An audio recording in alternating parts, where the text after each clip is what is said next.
Praise the lord. మన ప్రియ ప్రభు అయిన యేసుక్రీస్తు నామంలో మీకందరికీ కూడా శుభములు తెలియజేస్తూ ఉన్నాను.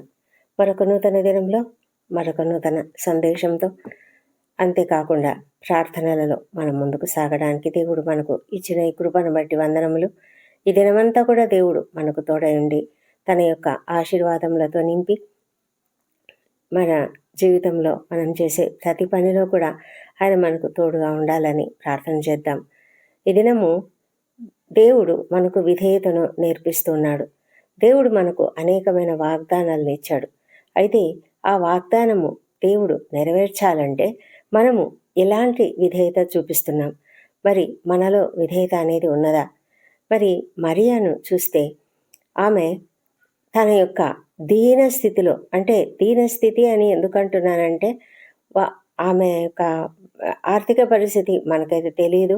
వారు ఎలాంటి స్టేటస్లో ఉన్నారో మరియా మనకు తెలియదు. కానీ ఆమె ఆ స్థితి అంటే ఇప్పుడు ప్రభు చెప్పినటువంటి ఒక దేవుడు ఇచ్చినటువంటి ఒక గొప్ప వాగ్దానము, దేవుని వల్ల నీవు కృప పొందితివి, నీవు గర్భవతి అవుతావు.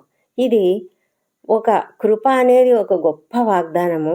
అదేవిధంగా నీవు గర్భవతి అవుతావు, అంతేకాకుండా నువ్వు ఒక కుమారుని కంటావు. ఆ కుమారుడు సర్వోన్నతుడైన దేవుని కుమారుడు అనబడును. ఇది ఎంత అద్భుతం! అసలు ఆమెకు అర్థం కాలేదు. నేను దేవుని కుమారుడిని కంటున్నాను అనే సమయంలో కూడా ఆమె ఆలోచనలు ఎలా ఉండి ఉంటాయో మనకు అర్థం కాదు. ఆమె ఏమంటుందంటే, నేను పురుషుని ఎరగందానను అంటుంది. అంటే ఇక్కడేమో దేవుని సర్వోన్నతుని దేవుని కుమారుడు అని చెప్తున్నప్పుడు ఆమెమో నేను పురుషుని ఎరగందానని అని అడుగుతుంది. అంటే ఆమె యొక్క స్థితి ఎలా ఉందంటే, ఇప్పుడు ఈ సమయంలో ఒక టీనేజ్ గర్ల్, ఆమె చాలా చిన్న వయసులో ఉన్నటువంటి బాలిక, యవ్వన ప్రాయంలో ఉన్నటువంటి బాలిక. అయితే ఆమె ఇంత గొప్ప వాగ్దానమును, ఇంత గొప్ప మాటను, ఇంత గొప్ప విషయాన్ని ఆమె విన్నప్పుడు ఆమె మానసిక స్థితి ఎలా ఉండి ఉంటుందో మనం ఒకసారి ఆలోచిస్తే చాలా ఆశ్చర్యమవుతుంది కదా. మనకు ఎలాంటి అంటే ఏ పరిస్థితి, అంటే తనకు అనుకూలమైన పరిస్థితి ఒక్కటి కూడా లేదు. ప్రధానమైతే అయింది, కానీ ఇంకా వివాహం కాలేదు. మరి తన భర్తతో తను కలిసి లేదు. తను ఎలా గర్భవతి అవుతుంది? ఒకవేళ గర్భవతి అయితే జరగబోయే పరిణామం ఏంటి? ఆమెను మరి ఎవరికైతే ప్రదానం చేయబడిందో ఆ వ్యక్తి తనను అంగీకరిస్తాడా? ఈ సమాజం అంగీకరిస్తుందా? ఈ సమాజం తనను రాళ్లతో కొట్టి చంపుతుంది. ఎందుకంటే ఆ సమాజము అలాంటిది, అప్పటి పరిస్థితులు అలాంటివి. మరి ఇవన్నీ కూడా ఆమె మనసులో మెదలి ఉంటాయి. అందుకే అది దీనస్థితి అంటున్నా నేను. అలాంటి దీనస్థితిలో ఆమె తను విధేయత చూపింది. చూసారా ఎంత గొప్ప విషయం! దేవుడు ఆమెకు చెప్తూ ఉన్నాడు ఏమంటే, నువ్వు ఒక కుమారుని కనాలి, మరి ఆ కుమారునికి తల్లిగా నువ్వు ఉండాలి. ఆయన సర్వోన్నతుడైన దేవుని కుమారుడు అని ఆయన పిలువబడతాడు. మరి సర్వోన్నతుని కుమారుడు అనబడతాడు. ఆయన తండ్రి అయిన దావీదు సింహాసనమును ఆయనకిస్తాడు. ఆయన యుగ యుగములు ఏళ్తాడు. ఇవన్నీ చెప్తూ ఉన్నప్పుడు ఆమె అంతరంగంలో అవన్నీ ఆలోచించే శక్తి ఆమెకు లేదు. కానీ నేను గర్భవతినైతే నా పరిస్థితి ఏంటి అని ఆలోచన వచ్చింది. అందుకే ఆమె అడుగుతుంది, నేను పురుషుని ఎరుగందానను, ఇది ఎలాగ జరుగును అని అడిగినప్పుడు దూత చెప్పినటువంటి మాట, పరిశుద్ధాత్మ నీ మీదికి వచ్చును, సర్వోన్నతుని శక్తి నిన్ను కమ్ముకొనును. మరి ఎంత గొప్ప అద్భుతం కదా! సర్వోన్నతుని శక్తి కమ్ముకుంటే ఇంకా వేరే దేనికైనా ఆస్కారం ఉంటుందా? ఇంకా ఏ విధమైన అపరిశుభ్రత, అపవిత్రత ఎంటర్ కావడానికి వీలుంటుందా? కాదు కదా. మరి ఆమెనే ఒక పరిశుద్ధమైన వ్యక్తిగా దేవుడు మార్చేశాడు. మరి ఆమెలో మరి తన యొక్క కుమారుణ్ణి పెడుతున్నాడు దేవుడు. మరి ఆమె ఒక ఇన్స్ట్రుమెంట్గా వాడబడుతుంది. ఇక్కడ ఆమె ద్వారా కుమారుడు వస్తాడు, అంతే తప్ప ఆమెకు మరి ఎలాంటి ఇంకా వేరే ఇతర హ్యూమన్ ఇంటరప్షన్ అనేది లేనే లేదు. కాబట్టి మరి అలాంటి గొప్ప విషయం అయితే, కానీ మరియ మనసులో ఎలాంటి ఆలోచనలు మెదిలి ఉంటాయో మనకు తెలియదు. కానీ అంత కష్ట పరిస్థితిలో చూసారా, చాలా కొద్ది సమయం ఆమె ఒకవేళ ఆ దూత ప్రత్యక్షమై బహుశా ఒక 5-10 నిమిషాల కంటే ఎక్కువ ఉండి ఉండరు. కానీ ఆ కాస్త సమయంలో ఇంత పెద్ద డెసిషన్ ఆమె తీసుకోవాలి. దేవుడు ఆమెను ఎన్నుకున్నాడు, ఆమెను చూస్ చేసుకున్నాడు. మరి ఆమె తన జవాబు చెప్పాలి. ఆమె జవాబు చెప్పాలంటే ఎస్ ఆర్ నో అని ఒక గొప్ప పెద్ద ప్రశ్న మన ఎదుట పెట్టి ఎస్ ఆర్ నో అంగీకరిస్తావా లేదా, అంగీకరిస్తావా లేదా అంటే ఎలా ఉంటుంది? మరి అంత పెద్ద డెసిషన్ ఆమె తీసుకునేటప్పుడు ఆమె ఎన్ని రకాలుగా ఆలోచించి ఉంటుంది. నేను నా తల్లిదండ్రులను అడగొద్దా, నేను నా ఈ భర్త ప్రదానం చేయబడిన భర్తని అడగొద్దా, ఏంటి నా పరిస్థితి అని ఆమె ఆలోచించిందో లేదో, కానీ దేవునికైతే తన ఆన్సర్ ఇవ్వాలి కదా.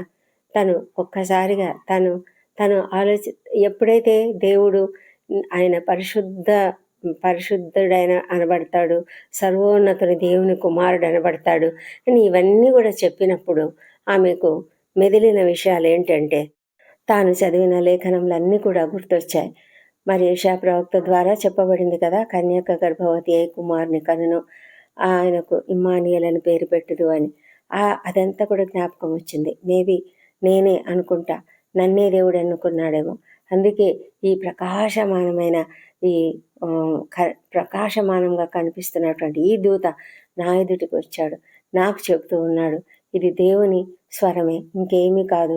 దేవుడిస్తున్నటువంటి ఈ యొక్క ప్రణాళిక, దేవుడిస్తున్నటువంటి ఒక బాధ్యత అనుకోవాలి ఆమె. అది ఒక బాధ్యత, నేను నిర్వర్తించాలి, తప్పదు అన్నప్పుడు ఆమెలో ఆ విధేయత ఉంది చూసారా. ఆ విధేయత ఆమెను తను ఒప్పుకునేలాగా చేసింది. అంతేకాదు, ఆమె మరి ఎలాంటి పరిస్థితికైనా ఆమె సిద్ధపడింది. ఇంకా తన మనసులో సిద్ధపడింది. ఒకవేళ తనను చేసుకోవాల్సినటువంటి వ్యక్తి తనను ఒప్పుకుంటాడా లేదా అది తెలియదు. మరి తన తల్లిదండ్రులు ఏం చేస్తారు? తనను వెలివేస్తారా? సమాజం వెలివేస్తుందా? అందరూ కలిసి రాళ్లతో కొడతారా? ఏం జరుగుతుందో తెలియదు. కానీ నేనైతే ఒప్పుకుంటున్నాను అనుకుని ఆమె చెప్తున్నది, ఇదిగో ప్రభు దాసురాలను, నేను దాసురాలనే. ఎందుకంటే ఈ లోకంలో నేను దాసురాలిని, నీకు దాసురాలిని ప్రభా అని దేవునికి తనను తాను సరెండర్ చేసుకుంది. మరి ఈ లోకంలో మనం కూడా అందరము దాసులము దాసురాండమే. మరి మనకు కూడా దేవుడు కొన్ని పనులు చెప్తూ ఉన్నాడు. ఆ పనులు చేయడానికి మనం ఇష్టపడుతున్నామా? మనం ఆ విధంగా మరి మనల్ని మనం తగ్గించుకొని దేవుని సన్నిధిలో విధేయత చూపించగలుగుతున్నామా? మనం ఒప్పుకోగలుగుతున్నామా? మనల్ని మనం దేవునికి సరెండర్ చేసుకోగలుగుతున్నామా? ఆయన చెప్పిన పనులు చేయడానికి ఇష్టపడుతున్నామా? ఇవన్నీ కూడా మనం ఆలోచించుకుందాం. ఒక మరియ, చాలా చిన్న వయసులో ఉన్నటువంటి ఆ మరియ, తను ఎంతో గొప్ప మనసుతో ఆలోచించింది.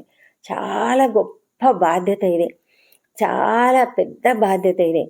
తను ఎలా అసలు దాన్ని హ్యాండిల్ చేయడం ఎలాగో కూడా తనకు తెలియదు. కానీ తను దానిని యాక్సెప్ట్ చేసింది. మరి దేవుడు తనను ఏర్పాటు చేసుకున్నప్పుడు ఆ పిలుపును ఆమె వృధా చేయలేదు. దేవుడు మరి ఆమెను ఎన్నుకున్నాడు గనుక ఆయనకు తగినట్లుగానే ఆమె విధేయతతో తన యొక్క బాధ్యతను ఒప్పుకోవడం, అంటే తనను వహించడానికి, ఆ బాధ్యతను వహించడానికి ఆమె ఒప్పుకున్నది. అందుకే ఆమె చెప్తుంది, నేను నీ దాసురాల్ని, నీ మాట చొప్పున నాకు జరుగునుగాక. అంటే ప్రభా, నువ్వేం చెప్పావో అది జరుగునుగాక అని ఆమె ఒప్పుకొని ఆ విధంగా తన విధేయతతో ఒక గొప్ప వాగ్దానము, అంటే ఈ లోకానికి దేవుడిచ్చినటువంటి వాగ్దానము, ప్రవచనం, అది ఏదైనా సరే దానిని నెరవేర్చబడడానికి ఆమె ఒక సాధనమై ఈ లోకంలో ఒక గొప్ప వ్యక్తిగా పేరు పొందుకుంది. ఆ తర్వాత ఆమె తన బంధువురాలు అయినటువంటి ఎలిజబెత్ దగ్గరికి వెళ్ళి అక్కడ మాట్లాడినప్పుడు ఆమె ఒక గొప్ప పాట పాడుతూ ఉంది. ఆమె ఒక సంతోషకరమైనటువంటి పాట. నా ప్రాణము ప్రభువును కనపరుచుచున్నది, ఆయన తన దాసురాలి దీనస్థితిని కటాక్షించెను అని చెప్తుంది. అంటే మరి నా యొక్క విధేయత, లేకపోతే నాలో ఉన్నటువంటి దీనత్వాన్ని దేవుడు అంగీకరించాడు. కాబట్టే నన్ను కటాక్షించి నన్ను ఒప్పుకున్నాడు. కాబట్టి ఇది మొదలుకొని అన్ని తరముల వారు నన్ను ధన్యురాలు అని అంటారు అని చెప్తూ, మరి చివర్లో ఒక మాట 54వ వచనంలో ఆమె ఏమంటుందంటే, లూకాసు వార్త మొదటి అధ్యాయం 54వ వచనంలో, అబ్రహామునకును అతని సంతానమునకును యుగాంతము వరకు తన కనికరము చూప జ్ఞాపకం చేసుకుందునని మన పితరులతో సెలవిచ్చినట్టు ఆయన తన సేవకుడైన ఇశ్రాయేలునకు సహాయము చేసెను. అంటే ఇక్కడ ఇశ్రాయేలు వంశం అంతటిని కూడా ఆమె ఎత్తిపట్టుకొని అది ఒక కుమారునిగా తన సేవకుడిగా చెప్తూ ఈ ఇశ్రాయేలును జ్ఞాపకం చేసుకొని కనికరం చూపడానికే దేవుడు ఈ విధమైనటువంటి గొప్ప సహాయం మనకు చేస్తూ ఉన్నాడు. అందరి కొరకు కూడా ప్రభువు వస్తున్నాడు. అందరి కొరకు కూడా సర్వోన్నతుని కుమారుడు ఉద్భవించబోతున్నాడు అని ఆమె ఎంతో సంతోషంగా మరి దేవుణ్ణి స్తుతించింది. నిజంగా ఇది ఎంతో గొప్ప విషయం. మనం ప్రతి క్రిస్మస్కు కూడా ఈ వాక్యాలన్నీ చదువుతూ ఉంటాము, అనేక మార్లు చదువుతాము. కానీ మనము ప్రతిసారి కూడా ధ్యానపూర్వకంగా చదివినట్లయితే నిజంగానే మనకు అనేక విషయాలు తడుతూ ఉంటాయి. ధ్యానంలో మనకు అనేక దేవుడు అనేక విధాలుగా మనకు బోధిస్తాడు. ఈ బోధను మనం అంగీకరించి మనం తప్పకుండా దేవునికి విధేయత చూపుతాం. అంతేకాకుండా దేవుడు మనకు ఎన్నో వాగ్దానాలు ఇచ్చాడు కదా, మనము ఆ వాగ్దానాలను బట్టి విధేయతతో వాటిని నమ్మాలి కదా. విధేయత చూపడం అంటే ఏంటి? నమ్మడమే.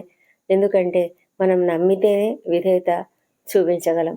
మరి రెండో ఇంటర్లింక్ అన్నమాట. కాబట్టి మనము విధేయతతో ఆ వాగ్దానమును స్వీకరించినట్లయితే మనము ఎట్లాంటి పరిస్థితిలో ఉన్నా కూడా దేవుడు తన వాగ్దానాన్ని తప్పకుండా నెరవేరుస్తాడు. మనమైనా మర్చిపోతామేమో, కానీ ఆయనైతే తాను ఇచ్చిన వాగ్దానము ఎప్పుడు కూడా మర్చిపోడు.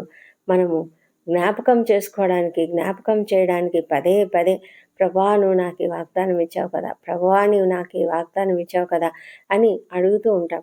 కానీ ఒక్కొక్కసారి కొద్ది రోజుల తర్వాత ఒకవేళ మర్చిపోవచ్చు మనం. కానీ దేవుడు మాత్రం మర్చిపోడు.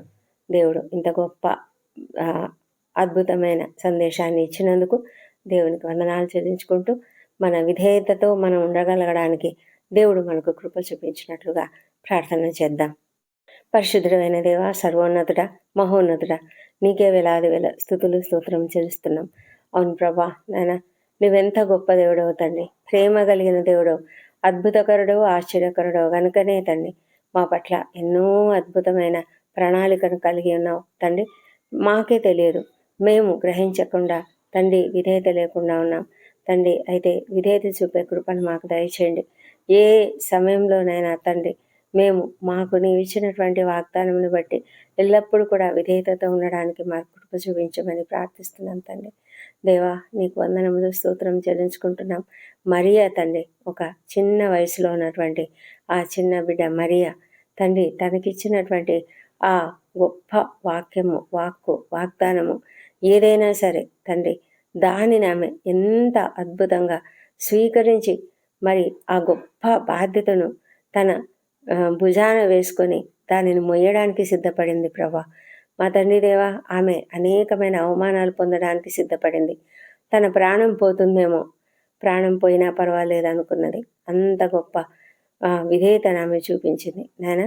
మరి మానవాళికి అంతటికీ కూడా మీరిచ్చిన ఆ గొప్ప వాగ్దానము, మా శిశువు పుట్టును, మనకు శిశువు కుమారుడు అనుగ్రహించబడెను, ఆయన భుజం మీద రాజ్యభారం ఉండును అని ఆ గొప్ప వాగ్దానమును ఆమె తీసుకొని అందరి తరఫున దానిని ఆమె బాధ్యతతో నెరవేర్చింది. మా ప్రభా, ఈ మానవాళికి నిన్ను ప్రభువైన యేసుక్రీస్తుని లోకానికి ఆమె తీసుకువచ్చింది. మా ప్రభా, మరి ప్రభువైన యేసు మా కొరకు సిలువపై మరణించి మా పాపములన్నిటిని కూడా క్షమించి తండ్రి మాకందరికీ కూడా పాప విమోచన, శాప విమోచన కలిగించిన ఆ గొప్ప దేవుణ్ణి బట్టి మేము ఎంతగానో నీకు స్తుతులు చెల్లిస్తున్నాం. మా తండ్రి, ఈ దినము ఈ యొక్క గొప్ప లెసన్ మేము నేర్చుకుంటున్నాం. అవును తండ్రి, విధేయత కలిగి ఉన్నట్లయితే మీరు మాకు ఇచ్చిన వాగ్దానాలు నెరవేరుతాయి. ఆ లెసన్ మేము నేర్చుకొని ఆ విధంగా విధేయతతో మేము ఉండడానికి, నీవు మాకు ఏ పని చెప్పినా ఆ పనిని చేయడానికి కూడా మేము ధైర్యంగా ముందుకు సాగడానికి మాకు కృప దయచేయమని ప్రార్థిస్తున్నాం తండ్రి. దేవా ప్రభా ఈ దినమంతా మాకు తోడై ఉండండి. మా ప్రయాణాలలో మాకు క్షేమమును భద్రతను అనుగ్రహించండి. మేము నీకు మహిమకరంగా జీవించుటకు మా పని అంతటిని కూడా ఉత్తమంగా ఉండడానికి సహాయం చేయండి. విద్యార్థులను దీవించి వారికి మంచి తెలివిని, జ్ఞానమును, జ్ఞాపక శక్తులను అనుగ్రహించండి. డిస్ట్రాక్షన్స్ లేకుండా వారు చక్కగా చదువుకొని తండ్రి నీకు మహిమకరంగా వారు మంచి ఉన్నత స్థాయికి రాగలుగుటకు సహాయం చేయండి. ఇదిని ఇంటర్వ్యూలకు హాజరవుతున్న వారికి తప్పకుండా విజయం అనుగ్రహించండి. మా తండ్రి ఎంతోమంది నిరుద్యోగులుగా ఉంటూ చాలా బాధపడుతూ ఉన్నారు, కృంగుదలలో ఉన్నారు, అప్పుల బాధలు, ఆర్థిక ఇబ్బందులతో బాధపడుతూ ఉన్నారు నాయన. వారందరినీ లేవనెత్తి వారికి తగిన సహాయం అనుగ్రహించమని ప్రార్థిస్తున్నాం. మా ప్రభా వివాహ ప్రయత్నం చేస్తున్న వారికి తప్పకుండా సఫలతను అనుగ్రహించండి. సంతానం కొరకు ఎదురు చూసిన బిడ్డను మీరు దర్శించండి. వారికి తప్పక సంతానం అనుగ్రహించమని ప్రభా నాయన. ప్రతిదీ కూడా ఒక కాలంలో జరుగుతుంది, ప్రతిదానికి సమయం కలదని మేము కనిపెట్టి ఉండగలిగే కృపను దయచేయమని నిన్ను ప్రార్థించడుగుతున్నాం. ప్రతి కుటుంబంలో కూడా శాంతిని, సమాధానం అనుగ్రహించండి. ప్రభా కలతలు, మనస్పర్ధలు లేకుండా కాపాడమని వేడుకొంచున్నాం. మా ప్రభానైనా వృద్ధులను, చిన్నారులను, ఒంటరి తల్లులను, ఒంటరి మహిళలను దీవించండి.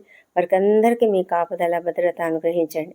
మా తండ్రి ముఖ్యంగా వృద్ధులను దీవించి మరి చిన్న బిడ్డలను ఆశ్రయించి వారందరిలో నాయన సీజనల్గా వచ్చే అనేకమైన వ్యాధులు రాకుండా కాపాడమని వేడుకొంచున్నాం. మా తండ్రి కష్టాల్లో, ఇరుకులలో, ఇబ్బందులు ఉన్న ప్రతి ఒక్కరిని కూడా రక్షించండి, కాపాడండి. మరి అన్యాయాలు ఎదుర్కొంటున్నటువంటి వారికి న్యాయం జరిగించండి తండ్రి. ఉద్యోగ జీవితాలలో ఎన్నో అవమానాలకు గురవుతూ, అణచివేతలకు గురవుతున్నటువంటి వారికి కూడా మీ సహాయం అనుగ్రహించి వాళ్ళని లేవనెత్తమని ప్రార్థిస్తున్నాం. మా ప్రభానైనా మరి అనారోగ్యంతో బాధపడుతూ హాస్పిటల్స్లో ఉన్నటువంటి బిడ్డను దీవించి వారిని స్వస్థపరచండి. ఎంతోమంది క్రిటికల్ కండిషన్స్లో ఉంటున్నారు దేవా. ఆ కుటుంబానికి ఎంతో ఆందోళన ఉంటున్నది. మరి ప్రభా మీరు కనికరించి వారిని స్వస్థపరచమని ప్రార్థిస్తున్నాం. ఇంకా అనేక రకాల వ్యాధులు, కిడ్నీ వ్యాధులు, బ్రెయిన్ సంబంధిత వ్యాధులు, లివర్ వ్యాధులు, మా ప్రభానైనా మరి గుండె సంబంధిత వ్యాధులు, లంగ్స్లో ప్రాబ్లమ్స్ సమస్తమును తొలగించండి ప్రభా. నొప్పులు, రకరకాల నొప్పులు, కండరాల నొప్పులు, కీళ్ళ నొప్పులు, కాళ్ళ నొప్పులు, మా ప్రభా నడుము నొప్పి, భుజాలలో నొప్పులు, మెడలో నొప్పి, మెడ తల తిరిగే పరిస్థితి, వర్టిగో సమస్యలు, మా ప్రభా మైగ్రేన్ తలనొప్పులు, నరాల సమస్యలతో, సయాటికా పెయిన్తో ఎంతమందినైనా రకరకాల వ్యాధులతో బాధపడుతున్నారు. ప్రతి ఒక్కరిని స్వస్థపరచమని, ప్రతి ఒక్కరికి సంతోషము, ఆనందం దయచేయమని వేడుకొంచున్నాము. మా ప్రభానైనా మరి ఈ సమయంలో తండ్రి ఎవరెవరైతే నీ సన్నిధిలో ప్రార్థనలు వేడుకుంటున్నారో, ఈ ప్రార్థనలలో ఏకీభవిస్తూ ఎంతమంది తమ సమస్యలు చెప్పుకుంటున్నారో ఆ సమస్యలన్నింటిని కూడా తొలగించి ప్రతి ఒక్కరికి కూడా ఆదరణను అనుగ్రహించమని ప్రార్థిస్తున్నాము. అప్పుల బాధ నుంచి ప్రతి ఒక్కరికి విడుదల దయచేయమని ప్రార్థిస్తున్నాం. తండ్రి దేవ, రక్షణ లేని ప్రతి ఒక్కరిని రక్షించండి. మా తండ్రి వారి హృదయాలను తెరవండి ప్రభా. మరి వారిని మీరు తాకండి నాయన, సంధించండి నాయన. దేవా నీకు వందనములు. వ్యసనములకు గురై ఎంత భయంకరమైన పరిస్థితిలో ఉన్నారు, కొంతమంది భయంకరమైన బంధకాలలో ఉన్నారు ప్రభా. ఏ సునామంలో ఆ బంధకాలన్నిటి నుంచి వేస్తున్నాను విడుదల దయచేయమని ప్రార్థిస్తున్నాం ప్రభా. మా తండ్రి దేవా, మరి మా ప్రార్థనలు కోరి ప్రతి ఒక్కరిని కూడా దీవించి వారికి ఉన్న సమస్యలను తీసివేయండి. సేవకులను దీవించండి. సేవకులకు మంచి ఆరోగ్యము, ఆత్మాభిషేకం అనుగ్రహించి వారి యొక్క సేవను అద్భుతంగా దీవించమని, మరి ఎంతమంది అయితే నాయన మందిరాలు నిర్మించుకుంటున్నారో వారందరికీ కూడా మీ సహాయం అనుగ్రహించమని ప్రార్థిస్తున్నాము. ప్రపంచమంతటా శాంతి, సమాధానం అనుగ్రహించండి. ఇశ్రాయేల్ దేశంను దీవించండి. యెరూషలేమును దీవించండి. వారి నగరులలో క్షేమం, వారి ప్రాకారములలో నెమ్మదిని దయచేయమని ప్రార్థిస్తున్నాము. అదేవిధంగా ప్రభా మా దేశం దీవించి మా దేశం పని పరిశుద్ధాత్మను కుమ్మరించండి నాయన. మా ప్రభానైనా మరి మా దేశంలో అధికారులు, ఉద్యోగులు, పరిపాలకులు అందరూ కూడా నీతిగా, నిజాయితీగా పనిచేయనట్లుగా సహాయం చేయమని ప్రార్థిస్తున్నాం ప్రభా. ప్రతి ఒక్కరు నిన్ను తెలుసుకోవాలి నాయన. మా తండ్రి మరి క్రైస్తవులపై జరుగుతున్న దాడులు, హింసలన్నీ కూడా అణిచివేయమని, ఆపివేయమని, అరికట్టమని ప్రార్థిస్తున్నాం తండ్రి. తండ్రి ప్రభా, మరి ఈ దినము బర్త్డేలు, వివాహ దినం జరుపుకుంటున్న బిడ్డలను దీవించండి. గడిచిన సంవత్సరం అంతా మీరు వారికి చేసిన ప్రతి మేలును బట్టి నీకు వందనములు. రాబోయే సంవత్సరంలో ఇంకా అధికమైన మేలులను వారికి అనుగ్రహించమని ప్రార్థిస్తున్నాము. నీ ముఖకాంతిని వారిపైన ప్రకాశింపజేసి సంతోషము, సమాధానం వారికి అనుగ్రహించమని ప్రార్థిస్తున్నాం. తండ్రి మా ప్రార్థనలన్నీ మీరు అంగీకరించి జవాబులు ఇచ్చినందుకు నీకు వందనములు. ఈ ప్రార్థనలన్నీ మా ప్రభువును, మా ప్రియ రక్షకుడునైన యేసుక్రీస్తు నామంలో అడిగి పొంది ఉన్నామని నమ్ముతూ మీకు స్తోత్రం చెల్లిస్తున్నాం తండ్రి. ఆమెన్. ఆమెన్.